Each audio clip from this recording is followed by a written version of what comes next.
Du lytter til Maskinrummet, en podcast med fokus på omgivelsernes indflydelse på det kreative udtryk og livet som skabende og udøvende kunstner i det hele taget. Mit navn er MC Hansen.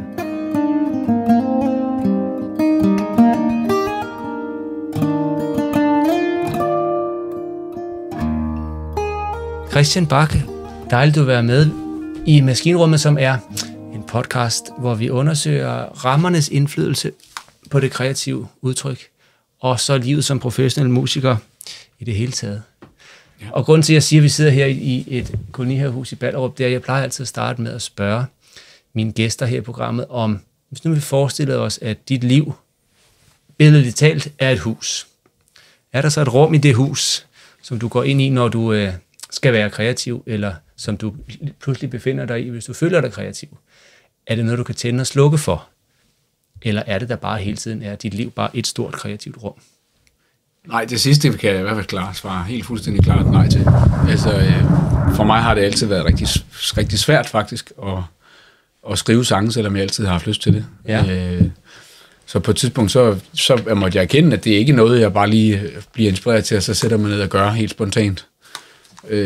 De fleste sange, jeg har skrevet, har jeg taget afsted i et sommerhus eller et eller andet i en uge, og fokuseret på at ville gøre det. Så du har brug for ro til det? Ja, og jeg har brug for at vælge at sige, nu går jeg netop ind i det rum, og det er, fordi det rum faktisk er rigtig hårdt og svært at være i for det meste for mig. Ja. Jeg tror, det er en erfaring, mange sangskrivere deler, fornemmer jeg, at imens jeg er i gang med at lave en sang, så synes jeg ikke, at det er særlig godt, det som jeg laver. Okay. Og et utroligt sjovt eksempel på det er faktisk titelnummeret fra min nye plade, som hedder Juniortar, som jeg tydeligt kan huske, da jeg sad og skrev teksten til. Ja. Og det var så faktisk på en af de få gange, hvor det ikke var planlagt, hvor jeg jeg befandt mig, i Holstebro af en eller anden grund, og sad på en bænk nede ved den lille å, der løber igennem der. Ja. Og så tog jeg noget papir og begyndte at skrive den tekst, og jeg kan simpelthen tydeligt huske, at jeg sad og skrev, og synes at det var simpelthen så dårligt, det jeg sad og skrev. Okay. Imens jeg sad og skrev det, men tænkte, ja, og hvad så kan jeg jo rette det senere hen. Ja. Og så, 80% af det, der stod på det papir, det er i sangen nu. Og nu synes jeg, det er rigtig fint. Altså, nu synes jeg, det er en god sang. Det er måske det der med, at det er bedre at have noget, end at have et vildt stykke papir. Så kan man altid redigere i det, ikke? Jamen helt klart, men det sjove er jo så oven i købet, at det var stort set det, jeg skrev, der blev. Ja. Det, der blev det, som jeg nu synes faktisk er en rigtig god sang. Og jeg synes virkelig ikke, det var godt, da jeg så lavede det. Okay. Og sådan er det næsten altid. Og det vil sige, det er faktisk rigtig hårdt, kan du forestille dig. Ja. Altså, så at gå ind i det rum, fordi jeg ved, jeg kommer til at få det sådan. Ja. Okay, så du har din indre kritiker, den går tidligt på arbejde i din arbejdsproces. Det skal jeg love for. Ja. Men hvorfor får den der indre kritiker så ikke lov at komme med? Eller er den person så også med, når du kommer tilbage til det nogle dage efter og kigger på det? Eller er den person så ikke med den på arbejde, den indre kritiker der? Jo, den er med indtil, at sangen er blevet færdig. Mm-hmm. Og så har jeg været væk fra den lidt, og så spiller den en gang til. Så synes jeg for det meste, den er god. Så tid gør et eller andet? Ja. Det er da eller det er ikke, om det er pudsigt, men det er da interessant at høre. Så er sangen ligesom født. Ja. Så kan man sige, hvis der så går et stykke tid efter, så er det også for sent rigtigt at lave det om. Det er selvfølgelig rigtigt, ja. Sådan tror jeg ikke, det er for alle, men jeg kan ikke rigtig lave det om. Det prøvede jeg før i tiden, måske nogle gange, at sige, jeg kan godt tænke mig ret lidt her og der. Det virker ikke. Men det kan jeg ikke, nej. Okay. Så de sange, hvor jeg har haft trang til at gøre det, så er de simpelthen ikke kommet videre. Selvom de er færdige, så var det en dårlig sang, der var færdig. Ja, klart nok. Helt klart. Nå, så det vil sige, fordi jeg oplever en af dine sange som godt konstrueret. Altså, med konstrueret mener jeg bare et gennemarbejdet. Men det er faktisk tit sådan første udkast. Nej, fordi så har jeg netop været i sommerhuset en uge. Ja, okay. Det vil sige, så har jeg måske skrevet 3 sange på den uge. Så har jeg arbejdet på dem sideløbende. Ja. Så har jeg jo været frem og tilbage med den samme sang mange, mange gange. Helt klart. Så det er gennemarbejdet, kan man sige. Det skal bare være inden for en vis lille lukket tidsramme. Ja, okay. Ja. Nå, okay. Og så, som du så peger på, så tager du simpelthen væk, sådan så at hverdagen ikke forstyrrer dig? Ja, eller det er ikke så meget det med forstyrrelse. Det at skulle noget andet, eller tænke på noget andet. Det er et spørgsmål om at have mod til at gå ind i rummet, fordi det er så svært at være i. Klart. Så det er noget med at beslutte at sige, nu bruger jeg kræfterne på det. Ja. Og det er interessant, der er En anden podcast, jeg lytter til en gang imellem, som også beskæftiger sig meget med sangskrivere, hvor han slutter altid af med ligesom at sige velkommen, og det her, det er jo alle sangskrivers yndlingsundskyldning for at lave det, som vi burde lave. Vi burde sidde og skrive sange, men nu bruger vi lige en time på min podcast. Altså yndlingsoverspringshandlinger. Ja. Jeg tænker bare på, hvis eller nu, hvor du fortæller mig om, at det er utrolig hårdt at gå ind i det der rum, så er det jo selvfølgelig interessant, at du ikke ligesom bare lader overspringshandlingerne stå i kø. Det kan selvfølgelig også være, du gør. Det betyder jo, at jeg ikke skriver nogen som helst sange til dig. Klart, så står det bare stille. Jeg skriver ikke sange sådan her og der løbende. Det er ikke sådan, så du går på arbejde hver morgen med din sangskrivning, og så bare ligesom tager fri om eftermiddagen. Nej, jeg går på arbejde hver dag med min musik og mine musikalske aktiviteter og karriere og så videre. Det kan være alt. Altså, jeg har jo ikke nogen som helst, hverken booking eller manager eller PR-medarbejder eller noget som helst. Så jeg bruger meget tid på, jeg arbejder på det hver dag, men ikke den kreative proces. Nej. Det gør jeg simpelthen så tager jeg netop en uge afsted her. Eller det behøver ikke at tage afsted. Det kunne også godt være, at jeg har fri i 5 dage, og så beslutter mig for at være hjemme, og så bruge tid på det. Det er sjovt, du siger det på den der måde. Jeg hørte en eller anden radioprogram forleden, hvor der var en, der citerede Picasso, hvor Picasso siger sådan noget med, at inspirationen kommer jo en gang imellem, men det er ret godt for inspirationen, hvis den møder dig, mens du er i gang med at arbejde. Altså, og med det tror jeg, han mener, at det er ligesom med sportsfolk, ikke? Når de er i finalen til et eller andet og skal præstere, så er det meget godt, hvis de er i træning. Altså, og det er man måske, jeg ved ikke, om du har det sådan, men det er man måske, hvis man når jeg holder sig i træning med at optræde, eller med at sidde og spille, eller med at komponere. Hvis man ikke gør det, så kan det godt være, at inspirationen kommer og banker på, men så møder den en uforberedt person på igen, måske. Men der kan man sige, at jeg spiller jo rigtig meget covermusik også, og spiller klaver til fællessang flere forskellige steder. Altså jeg har rigtig mange forskellige musikaktiviteter, og spiller og synger hele tiden jo. Klart. Med folk i alle mulige sammenhæng. Så jeg oplever mig altid musikalsk inspireret. Altså musik flyder inde i mit hoved og i min krop hele tiden. Okay. Så på den måde er jeg altid klar. Ja. Det for mig er det simpelthen, kan jeg ikke understrege nok, den forhindringen er, at jeg ved, at jeg møder et svært sted i mig selv. Klart. Når jeg skal sætte mig ned og lave en sang. Oplever du, at det er et kreativt sted, når du spiller til fællessang, eller er det mere en funktionsmusik? Det er en anden form for kreativitet. Ja. Jeg føler mig bestemt kreativ, når jeg spiller musik, selvom det ikke er min musik. Ja, okay. Fordi så er det jo, hvordan man leverer varen. Selvfølgelig. Hvordan man spiller akkorden, hvad for nogle ornamenteringer man laver rundt omkring, og synger en anden stemme, eller hvad man nu gør, ikke? Ja. Men det er en helt anden kreativitet, og det er en kreativitet, der slet ikke gør ondt på den måde som den anden. Ja, for du er ikke det samme på spil. Nej, slet. Du er ikke dig selv på spil på en eller anden måde. Lige præcis, ja. Klart. Eller jeg har en del af mig selv, jeg er meget mere tryg ved, nemlig den del, som fortolker. Ja, klart. Og den er jeg rigtig hjemme i, og føler mig utrolig glad for, og lidt til mode ved at være i. Hvor med det samme, at jeg skal lave noget, som kommer ud af ingenting, ud af mig selv, som jeg skal skabe, som ikke var der før. Ja. Så er det et helt andet præstationsangst eller krav, der optræder lige pludselig. Ikke?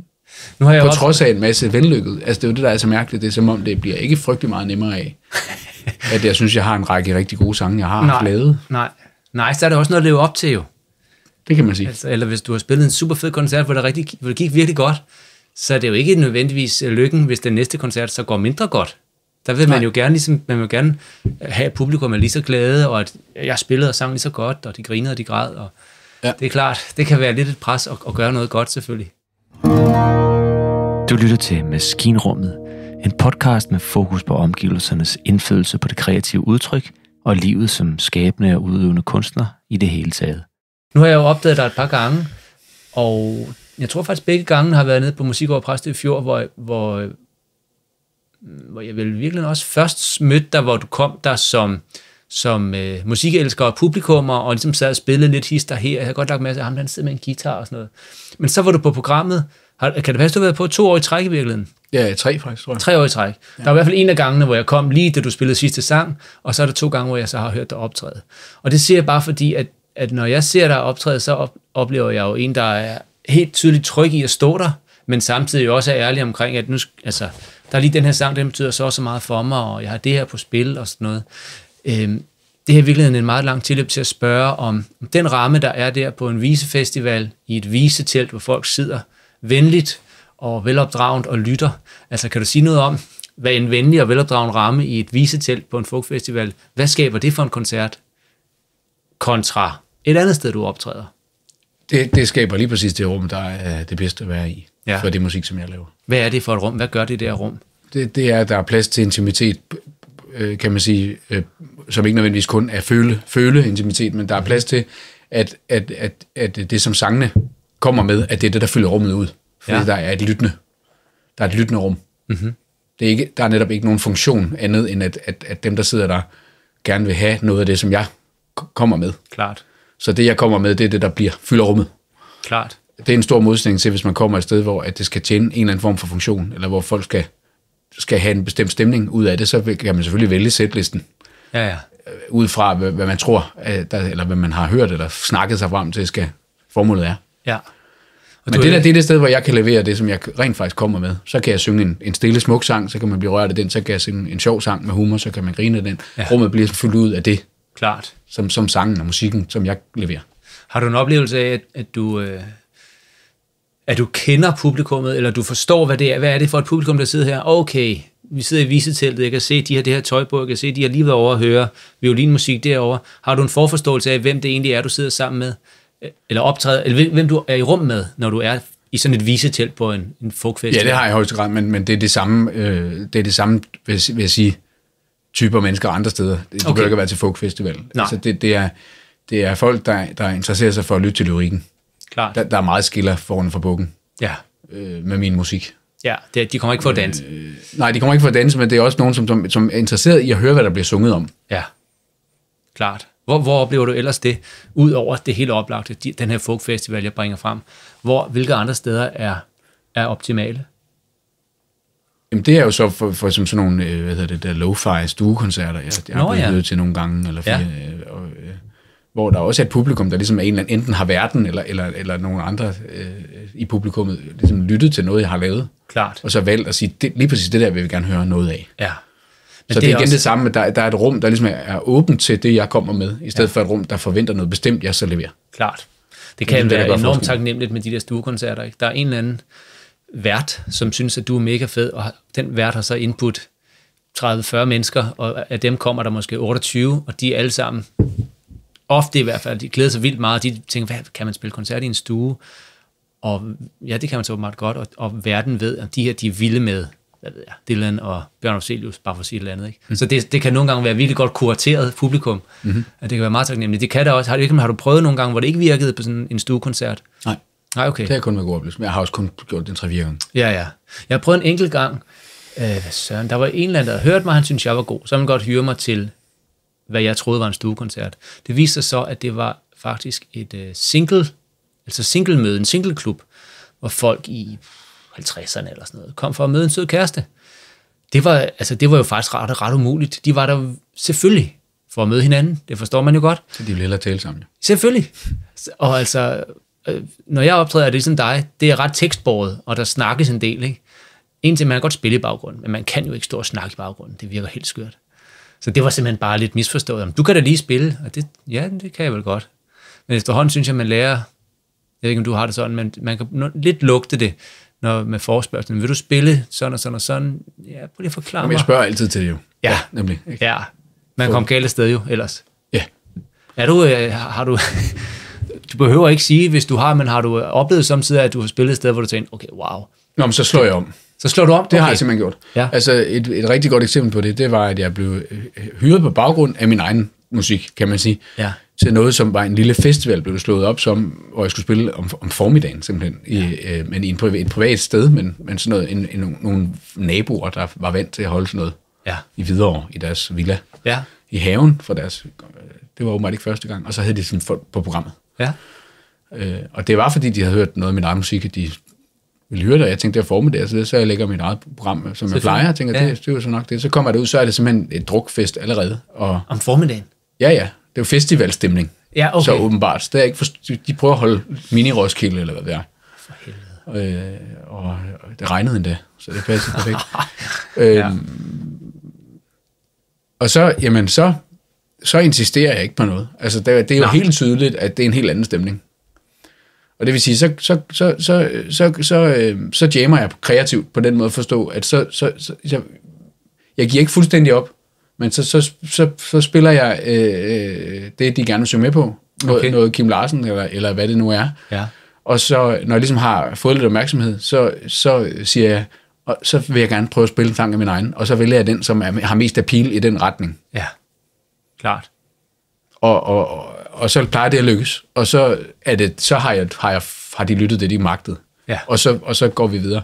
Altså, okay. Og så er der en eller anden blanding i det, men det insisterer jeg heller ikke på. Altså er det helt håbløst, så er det ligegyldigt. Altså så spørger jeg, hvad de gider at høre, så spiller vi det. Altså, okay.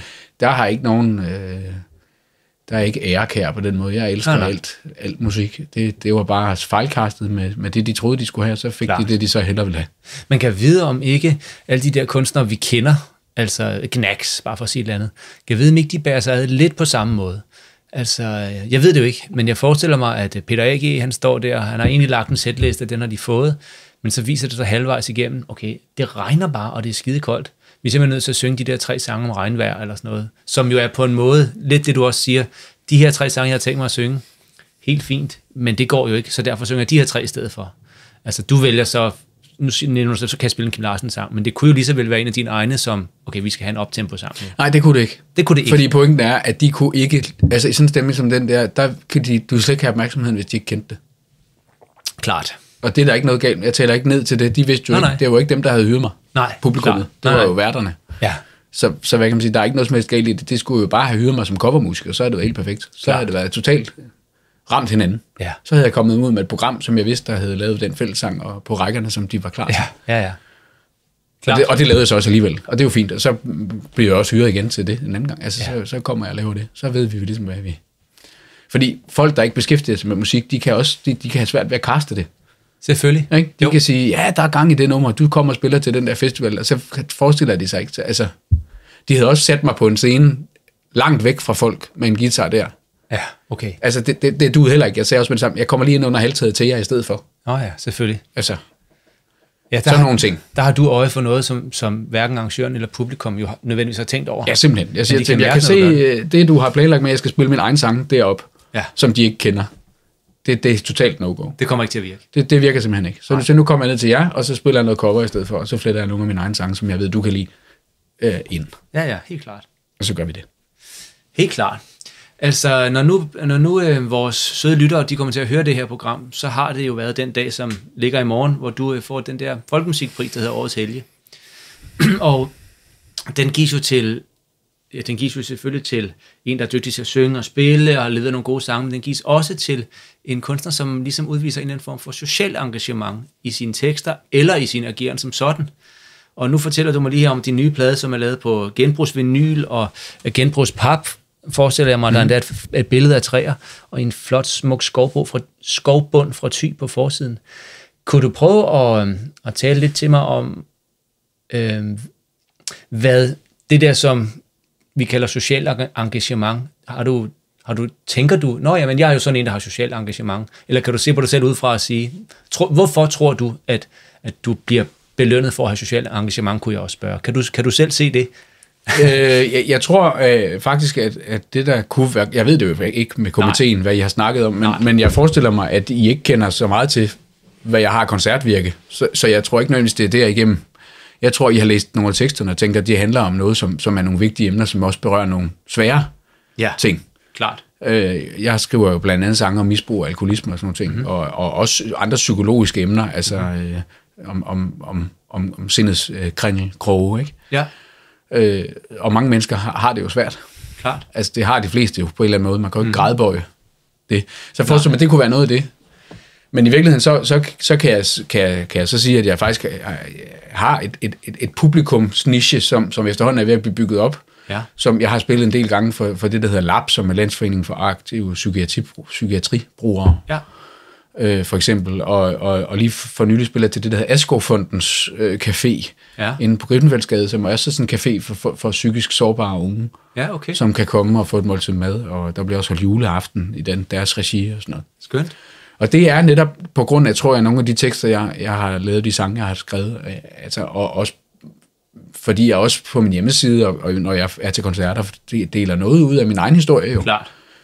Som har haft en svær start, og som så, hvor igennem et langstrakt terapiarbejde og så videre, er jeg kommet ud på den anden side af nogle rigtig svære processer. Ja. Og føler mig i stand til at levere, kan man sige, historier og sange om meget svære tilstand, uden selv at være midt i dem. Klart. Og derfor ligesom også kunne dele et billede af, at det nytter altså at arbejde med det. Man kan få det rigtig godt, fordi det har jeg den dag i dag. Ikke? Du bliver spejlet på en anden måde, ikke? For publikum. Ja. Eller du åbner mulighed for, at du kan være et spejl i hvert fald. Mathilde Falk lavede sådan nogle koncertrækker. Hun er jo rigtig, rigtig god til at være igangsætter i forhold til at hjælpe upcoming singer-songwriter som jeg. Ja. Som mig, hedder det på dansk. Ja.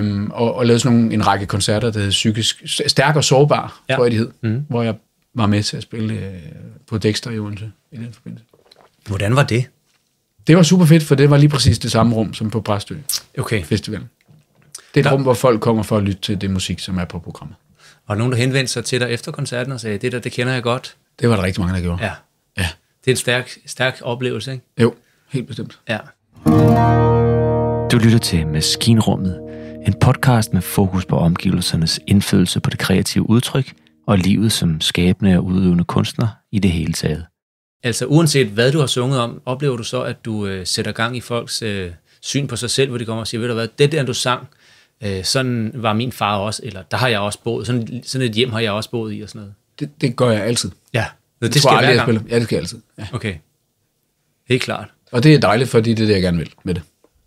Jamen, så er du noget i mål, hvad det angår, kan man sige. Simpelthen. Helt klart. Kunne du prøve, nu har vi talt om musik over Præstø Fjord, og de der koncerter for Lap, eller hvor som helst, men kunne du prøve at pege på nogle ting, som gør det optimalt for dig at optræde, når du kommer ud et sted? Vi vil jo gerne her i Maskinrummet ligesom undersøge, hvad er egentlig de optimale rammer for en koncert? Og rammerne kan jo selvfølgelig både være de fysiske, men det kan jo også være hele den stemning, der er til stede, fra du ankommer til du går. Har du ligesom gjort dig nogle tanker om det? Jeg kan høre, at du ligesom, du prepper ligesom arrangøren, hvis du kan se, okay, de skulle nok hellere have hørt danseband, så derfor må jeg lige gøre sådan og sådan. Så de optimale rammer for en Christian Bach-koncert, hvordan ser de ud? Det er, at folk er interesseret i, at publikum kommer for at lytte, mens der bliver spillet musik og talt fra scenen. Okay. Og så tale sammen i pausen. Ja. Og hygge sig op til og efter koncerten, men ikke snakke sammen under. Klart. Og det er ikke for netop, altså, det er der ikke noget snobbet i. Nej. Det er kun et spørgsmål om, at, som jeg sagde før, jeg spiller masser af covermusik og gør det gerne, og baggrundsmusik til fester og fødselsdage, det har jeg gjort i mange, mange år. Ja. Og gør med stor glæde. Altså til forskel fra mange andre sangskriver, er det ikke noget, jeg gør af nød, fordi at jeg skal tjene økonomien. Jeg holder rigtig meget af at spille covermusik og spille til folks fester og levere den stemning, de vil gerne have. Ja. Kan man sige. Så det handler kun om at ramme det rigtige cast, som du netop taler om. Altså hvis jeg skal spille min egen sange, så er det teksten vigtig, og fortællingerne. Klart. Og det vil sige, hvis publikum er træt af at sidde og skulle lytte, i stedet for at tale med deres ven, de er i byen med, så nytter det bare ikke. Klart. Så vil jeg hellere spille noget, som giver den gode stemning for dem til at sidde og tale sammen. Så det lyder virkelig som om, at stemningen og en forståelse af, hvad det egentlig er, vi er her for, det er det vigtigste for dig. Ja, altså, men de ved jo godt, hvorfor de er der. Det er jo ikke deres skyld, at jeg så er blevet fejlkastet til at komme og spille noget, de skal lytte til, hvis de er kommet for at tale sammen. Nej, eller hvis, jeg ved ikke, om du er optrådt på et plejehjem, for eksempel, der har de jo for fanden heller ikke bedt om, at man skal være der. Så der må man jo også ligesom møde dem der, hvor de er. Lige præcis. Og der vil jeg have lyst til at knytte, at der gør jeg nemlig tit det, fordi det sker nemlig også tit til de der fødselsdage, så spørger jeg, kunne I være interesseret i, at jeg på et tidspunkt banker på glasset? Altså jeg sidder som baggrundsmusiker over i hjørnet og hygger mig med det. Ja. Og jeg banker på glasset på et tidspunkt, og simpelthen laver et indslag og siger, nu tager jeg lige 2 af mine egne sange. Ja, god idé. Og så lytter folk i de 5-7 minutter, det tager, og klapper, og så sætter jeg mig tilbage igen og spiller videre med hyggestemningen. Det fungerer sindssygt godt. Ja, det er klart. Fordi så kan det være, at det var fint. Så kommer der måske nogen, der vil købe en CD bagefter, der er blevet ramt af det, eller gerne vil høre mig til noget andet en anden gang, på baggrund af det. Ja. Måske også vil de endda høre nogle flere senere hen, eller måske vil de ikke, og så var det også fint. Men det er jo en rigtig god analyse fra dig af det sted, hvor du er. Respektfuld over for din funktion ved den her fest, men samtidig siger du også, Jeg har faktisk noget mere, jeg kan give jer, hvis I vil have det. Det har jeg allerede sagt i telefonen inden, kan man sige. Jeg har spurgt dem, kunne I være interesseret til festen, at jeg en gang eller to sådan... For nogle gange siger folk også, vi vil gerne have et indslag midt under maden, hvor vi tager en halv time her. Så siger jeg, de sidder og spiser, det gider de ikke. Nej. Jeg spiller 2 sange, hvor de lytter, og så skal vi tilbage til, at der er fest, og så kan vi gøre det igen senere, så bliver jeg hellere en time mere. Klart. Og spreder det ud. De gider ikke høre en halv times lytte, når de sidder og spiser. Nej, selvfølgelig ikke. Det har verden måske ikke tænkt på. Så, nej, klart. Det vil jeg da heller ikke selv bryde mig om.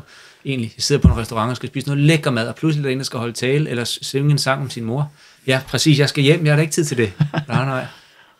Ved du hvad, jeg skal også huske at spørge dig, nu fik vi lige nævnt, eller jeg fik nævnt, det er meget, meget smukke cover her, hvor man ser en mos skovbund, og en eller anden, er det noget fyretræ, eller sådan noget i ty. Mm-hmm. Meget, meget smuk cover her, og så ser man faktisk lidt en ånd, som pryder coveret ude i venstre side, som du fortæller mig af dig, det kan jeg jo se nu her. Den her plade, du har lavet, Shunyata, hvad er det for en titel? Jamen, Shunyata, det er... Shunyata. Ja, Shunyata, sådan udtaler jeg det. Det er så gammelt et ord, eller det er på sanskrit 5.000 år gammelt, så jeg tror ikke, at jeg tager patent på at sige Shunyata, men sådan har dem, jeg har lært det fra, eller hørt det fra, udtalt det, ikke? Det er et begreb, der stammer helt tilbage fra hinduisme, og direkte oversat betyder det tomhed på dansk. Okay. Men det er altid vigtigt at sige, at tomhed har nogle andre konnotationer på dansk, end det vil have, hvis det på engelsk hedder emptiness. Ja. Altså på dansk knytter det an til noget tungt, noget mørkt, altså mangel på mening, eller depression, eller sådan noget, ikke? Ja. Og det er slet ikke det, der ligger i begrebet her. Okay. Shunya betyder, nogle af jeg interesserer mig meget for tibetansk buddhisme, det er der, jeg ligesom har hørt, og meditation, jeg har en daglig meditationspraksis, det har jeg haft i mange år, og det er der igennem, jeg har hørt det begrebet, og der bliver det brugt som, det bliver det faktisk kaldt kærlighedens åbne rum, altså et helt åbent rum, uden altså altings potentiale, kan man sige. Ja. Hvis du forestiller dig et sted, hvor alting opstår ud af. Altings potentiale. Ja, at det rum, hvis der er sådan et rum, et abstrakt forestillet rum, hvor at alting er, inden det kommer i verden. Mm-hmm. Men så har det altså den kvalitet, at det er kærligt også. Altså det har en kvalitet, at det er kærligt, eller empatisk, eller medfølende. Klart. Et medfølende rum, ikke? Det er ud af buddhistisk teori, det her, ikke? Okay. Det er sådan begrebet forstås. Og det rum går du ind i som menneske, i daglig praksis gennem meditation, men oplever du også, at det er et rum, du træder ind i, når du arbejder altså professionelt med at skrive musik, eller det er et andet rum? For du beskriver jo ikke det som en særligt...